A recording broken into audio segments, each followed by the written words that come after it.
Hey guys, welcome back. I hope you are having an amazing day. Let's get right into the stories. The first one is a pro-revenge story. My life's been in the toilet for a while now, but a little payback can feel pretty damn good. It doesn't fix everything I'm dealing with, but it's a small win.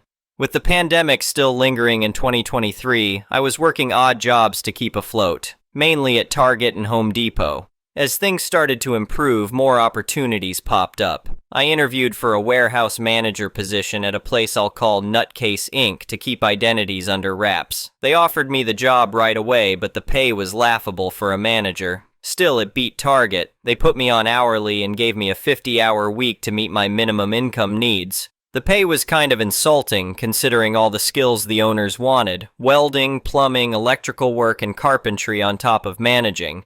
"You want me to be a jack of all trades for this pay?" I asked during the interview. The owner, let's call him Bob, just shrugged. "That's the job. Take it or leave it." I took it, but I wasn't happy about it. The warehouse had a brief shutdown due to COVID and was slowly getting back to normal. I managed 2 day shift guys who'd been there forever, 1 night shift worker, and 4 long-time drivers. My hours mostly lined up with the night crew since they needed the most help. I lasted 8 months in that job. That's all I could take. During that time, Bob slowly chipped away at my authority. I watched him lie constantly, change his mind randomly, and switch up our hours without warning. He was a real piece of work. One day he called me into his office. "I saw you taking an extra 5 minutes on your lunch break yesterday," he said, leaning back in his chair. "How'd you know that?" I asked, confused. He pointed to a monitor on his desk. "Cameras. I see everything." The whole place was covered in cameras, and he'd come in to talk about specific things he'd watched us do while sitting at home. It was creepy as hell. Turnover was insane because Bob would just piss people off until they quit. It made my job impossible. The other managers would tell me, "Hang in there, he'll be gone soon." Eventually, I had a crew that was loyal and worked for me. The only problem was if I wasn't there, they'd call out to avoid working with Bob. Finally, the day came when Bob was supposed to move to Arizona to be near his grandson. His wife was making him go, I think. He probably wanted to stick around and run the business into the ground. A couple days before he left, Bob pulled me aside and handed me a huge write-up for all sorts of BS that wasn't true. Then he yelled at me for an hour. "I bet you're sitting there thinking, how can this place make any money without me? Well, I was successful before you, all by myself," he shouted. This was a lie, of course. His daddy had given him the company, and it survived mostly on customer loyalty and one product they exclusively distributed in the region. As Bob left for Arizona, he sent an email naming the management team and left me out. I told the other managers, "Looks like I'm being treated like a supervisor, not a manager, so that's how I'll act from now on." I started job hunting, planning to give a normal 2 weeks notice and leave peacefully. Then one night, I had a weird feeling and took most of my personal stuff home, including tools from my desk. The next morning, the management team took me into the office. "We're letting you go," said Sarah, the HR manager. "What? Why?" I asked, shocked. "Insubordination," she replied, handing me a notice. "Can you give me a specific incident?" I pressed. They refused to give details. To this day, I'm sure Bob watched me take my tools home on camera from Arizona and told them to fire me first thing. Now for the revenge. On my drive home after being fired, my shift started 2 hours before my night workers. I called my crew one by one. "Hey, just wanted to let you know I've been fired," I told each of them. "I enjoyed working with you. If you need a reference, I'm happy to help." A few hours later, the calls started coming in. The entire crew had called out for the night. I had a good laugh about that. 2 days later, I got more calls. The entire warehouse night crew had quit out of loyalty to me. They told me they'd been offered $4 per hour raises to stay and all turned them down. After the warehouse workers quit, my favorite driver called.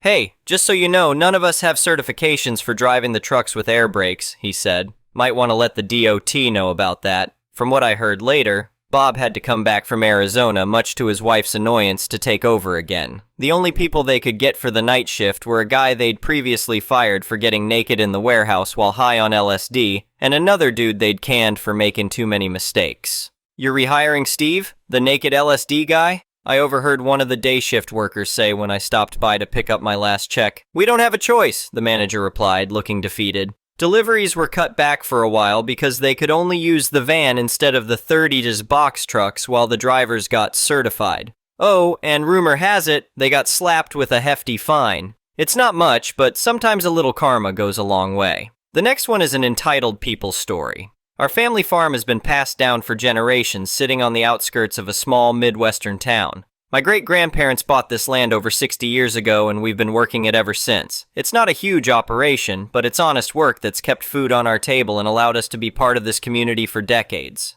Things were going along just fine until about a year ago when some developer started buying up properties on the edge of town, right next to our farm. They had big plans to build a fancy new subdivision with all the bells and whistles, community pool, clubhouse, the works. I didn't pay much attention at first. Live and let live, right? As long as they stayed on their side of the fence, I figured it wouldn't affect us much. Boy, was I wrong about that. It all started one Saturday morning as I was heading out to check on the cows. I spotted an unfamiliar car coming up our long driveway, kicking up dust as it approached. A woman in a crisp pantsuit stepped out, looking mighty out of place among our weathered barns and rusty old tractor. "Can I help you?" I called out as I made my way over. She flashed a toothy smile that didn't quite reach her eyes. "Good morning, I'm Brenda Williams, president of the Sunnyside Estates Homeowners Association. I was hoping to speak with the property owner." I raised an eyebrow. "That'd be me, John Miller. What can I do for you, Ms. Williams?" She looked me up and down, taking in my mud-caked boots and worn overalls. Her smile faltered a bit. "Well, Mr. Miller, I'm here about some outstanding homeowner association dues for your property. We haven't received any payment since the association was formed last year." I let out a chuckle. "I think there's been some kind of mistake. We're not part of any homeowners association, never have been." Brenda's smile disappeared entirely. "I'm afraid you're mistaken, Mr. Miller. All properties in this area fall under our jurisdiction now. You owe $2,500 in back dues plus late fees. I'll need that paid immediately or we'll have to take further action." Now, I'm generally a pretty easygoing guy, but this lady was starting to get under my skin. "Look, Ms. Williams, I don't know what kind of game you're playing, but this farm has been in my family for over 60 years. We've never been part of any homeowner association, and we're certainly not going to start now. I think it's time for you to leave." She pulled out a thick folder and waved it in my face. "These documents say otherwise. Your property is legally bound to our homeowner association. Pay the dues or we'll be forced to place a lien on your farm." I felt my blood pressure rising. "You can take those documents and shove them where the sun don't shine. Now get off my property before I call the sheriff." Brenda's face turned red. "You'll regret this, Mr. Miller. We have ways of dealing with troublemakers like you." She stormed back to her car and peeled out of our driveway. I figured that was the end of it. Just some pushy homeowner association lady trying to scam us out of money. But a few weeks later, we got an official-looking letter in the mail threatening foreclosure on our farm if we didn't pay over $5,000 in homeowner association dues and fines. That's when I knew this was serious. I called up my cousin Sarah, who's a lawyer in the city. She was as confused as I was about how an homeowner association could suddenly claim authority over our farm. She agreed to look into it for us. While Sarah was digging into the legal side of things, the harassment from the homeowner association ramped up. They started sending people out to inspect our property, claiming we were in violation of all sorts of ridiculous rules. One day I caught some guy trying to measure the height of our corn, said it was too tall and blocking views. Another time they tried to fine us for having a rusty tractor in our own barn. It was getting out of hand. The final straw came when they actually tried to have our livestock removed, claiming farm animals weren't allowed in their upscale community. I had to physically stand in front of the animal control van to keep them from taking our cows. That's when I knew we had to fight back hard. Sarah finally got back to me with what she'd uncovered. Turns out the developer had somehow managed to get our property included in their plans when they submitted them to the county. They'd drawn up fake documents showing we'd agreed to join their homeowner association, complete with forged signatures. The whole thing was a scam to force us out so they could expand their fancy subdivision onto our farmland. Armed with this information, we decided to go on the offensive. Sarah helped us file a lawsuit against the homeowner association and the developer for fraud, harassment, and attempted theft of our property. We also went to the local news with our story. The response from our community was overwhelming. Seems we weren't the only ones who'd been bullied by this new homeowner association.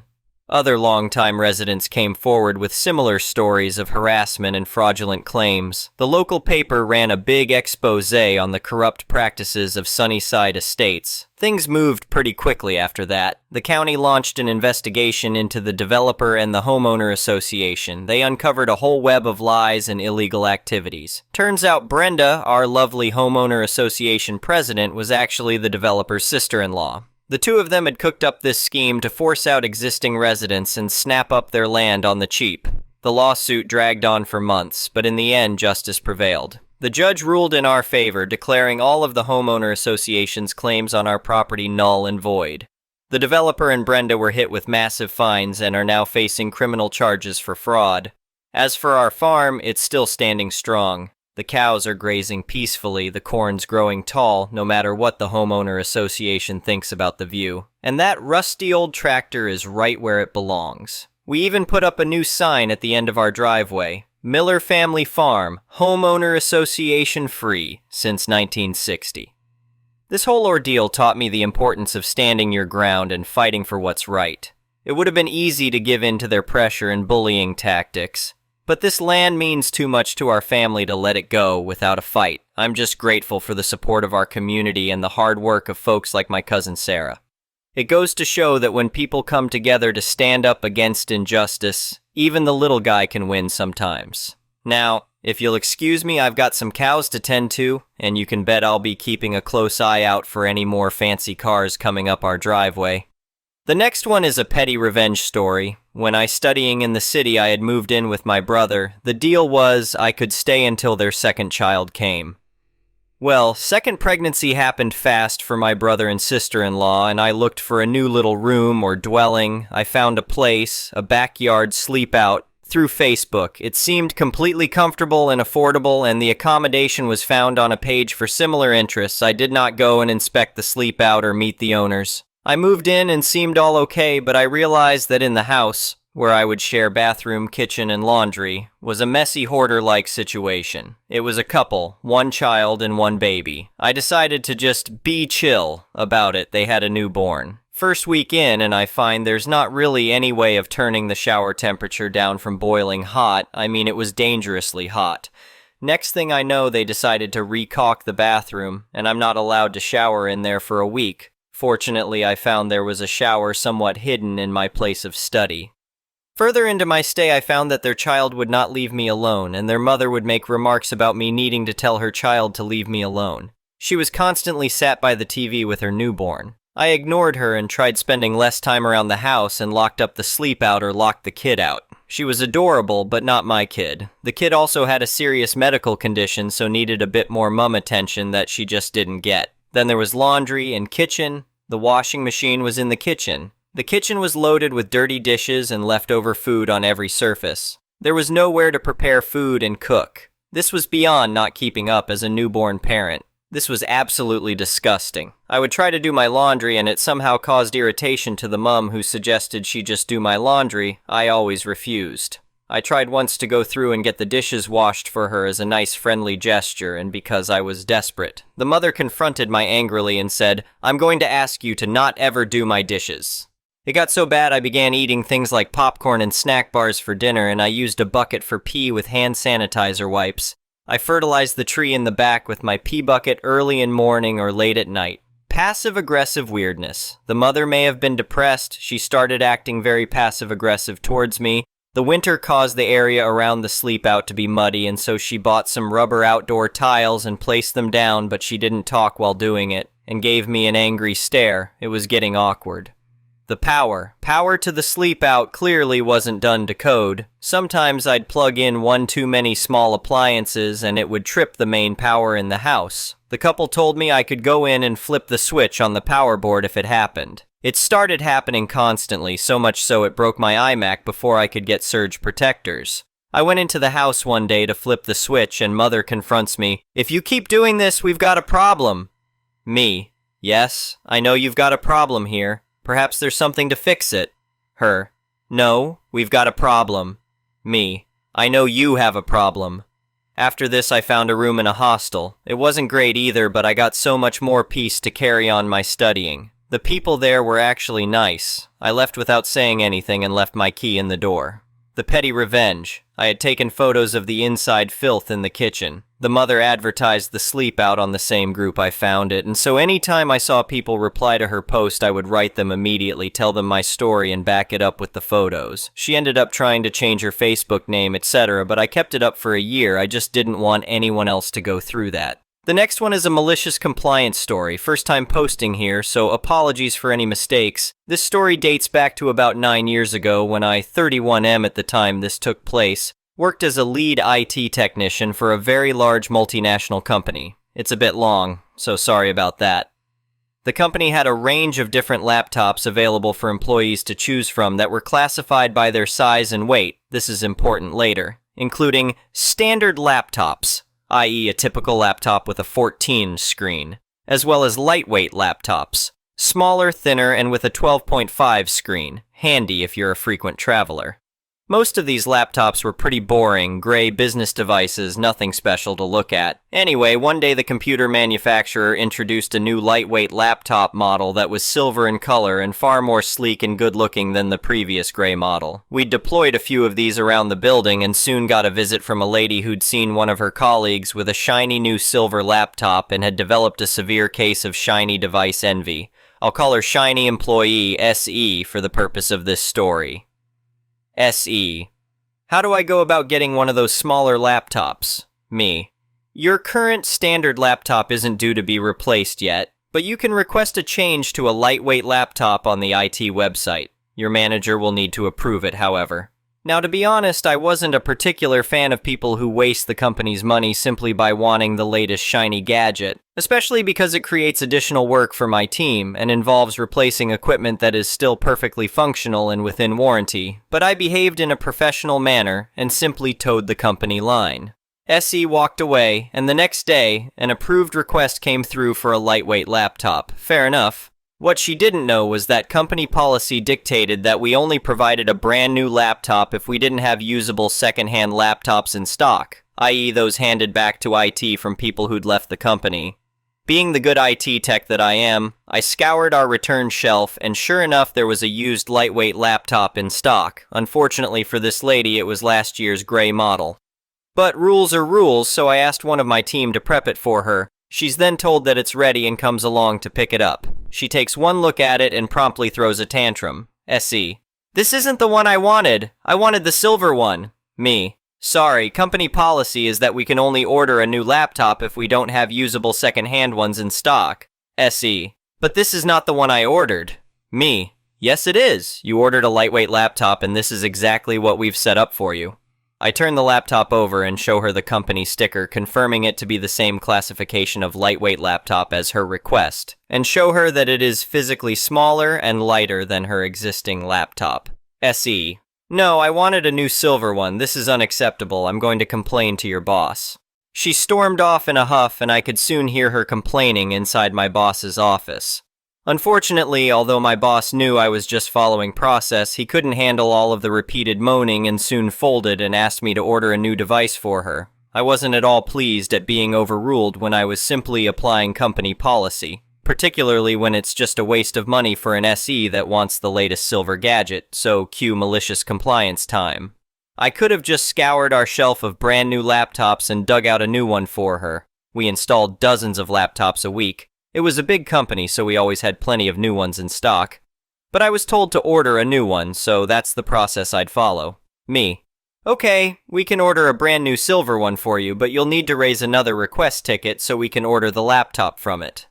I said this, knowing full well that this ticket would go to SE's manager once again for approval. A manager who has a finite department budget. Sure enough, an hour later I get a phone call from SE's manager. Manager. Why is SE ordering yet another laptop? Me. She didn't like the color of the laptop we'd prepared for her. It was gray and she wanted a silver one. Manager. How much is this going to cost me? Me. Well, you'll still be paying the monthly lease costs on SE's original laptop as it wasn't due for replacement, plus the lease costs of the lightweight laptop we prepared for her earlier, and there'll also be the lease costs for this new laptop as well. Manager. Oh, hell no. I'm not paying for all that. I'll reject this ticket and I'll have a word with her. A short while later, Essie returns. She's rather quiet and humble now after being chastised by her boss for trying to waste all his budget in the pursuit of having the latest shiny silver gadget. She quietly accepts the gray lightweight laptop we'd prepared earlier for her and then quickly departs. I spend the rest of the day with a grin on my face. The next one is an entitled people's story. Years ago, I did retail customer service over the phone for a high-end retail company, the kind that sells single chairs for thousands of dollars. They have multiple brands they own, and our call center took calls for all of them. This call regards their kids and teen brands. Woman calls in wanting to initiate a return. 3 years ago, bought a complete bedroom set from our kids' brand. Bed, linen, tables, dressers, curtains, everything. It was not uncommon for people call in and literally order an entire page out of our catalog. We had websites, but still sent out monthly catalogs as well. Rich people still liked the catalogs, and the boomers would still place phone orders. She had bought the complete bedroom for her son, but now 3 years later, he was too big for all the furniture. She wanted to return everything she bought for store credit and use that credit to buy all new items from our teen brands. I politely advised her we have a 30-day return policy, and 3 years is far to outside that window for me to make any exceptions. Cue the tantrum. She's been a good customer, blah blah blah. How dare I treat her this way? I offer to give her a 10% discount if she wanted to place an order with me over the phone. I could do that much without asking a supervisor. Not good enough. She begins to demand we send someone to her home to disassemble the furniture, pack all the items up and take them back to the warehouse. She also wanted me to give her the store credit for the full value of the return right there, and then over the phone and give her a 25% discount on the new purchase because of how horribly I treated her by trying to refuse her return. I try to explain that she purchased the items from us, they were not leased or rented, and that 3 years far beyond any reasonable exceptions for a 30-day return window. I suggested she sell the items secondhand online or have a garage sale, and she went into a fit of rage and started with the name-calling and threats of lawsuits. At this point, there is nothing I can do to make this woman happy, and I know my supervisor and even her boss won't ever meet this lady's demands. I hand her over to my supervisor, who still refused the return and upped the discount offer to 20%. She never got to return her stuff, but did place a new order with my supervisor with the 20% discount. Of course, she gave me a nasty review on the survey she was automatically sent after our phone call. Sadly, the company I worked for cards nothing about logic and still held the bogus negative survey against me. My supervisor even admitted there was nothing I had the power to do to make that customer happy, but there must have been something more I could have said to make her happy. But of course, my supervisor couldn't articulate what they should be. Thank you for watching. I would really appreciate it if you could like the video and subscribe to our channel if you haven't already. We'll see you again tomorrow.